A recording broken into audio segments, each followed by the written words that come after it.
లేదా? కాదండి, ఏమండో వెంకటేశ్వర గారు, మీ అంత తెలివితేటలు నాకు లేవా?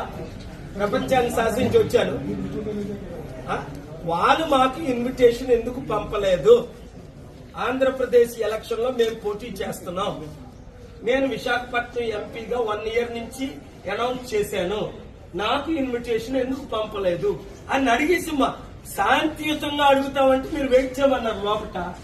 నేను వెయిట్ చేస్తుంటే ఇప్పుడు బయట ఉండమంటారు, ఇప్పుడేమో రిసెప్షన్ కి వెళ్ళమంటారు, ఒకరేమో ఫోన్ చేసి అడగమంటారు. What is this? అఫీషియల్ ఎవరో అసలు చీఫ్ ఎలక్షన్ ఆఫీసర్ కాకపోతే డిప్యూటీ చీఫ్ ఎలక్షన్ కలవాలి కదా, 1 minute మాట్లాడాలి కదా. ఫోన్లు బయట పెట్టమంటే ఫోన్లు బయట పెడతాం. నన్ను ఒక్కరినే కలుస్తానంటే నేను ఒక్కరినే వెళ్తాను. పార్టీ జనరల్ సెక్రటరీ ఈవెన్ నేను ప్రెసిడెంట్ ని ఈవెన్ కలుస్తాను.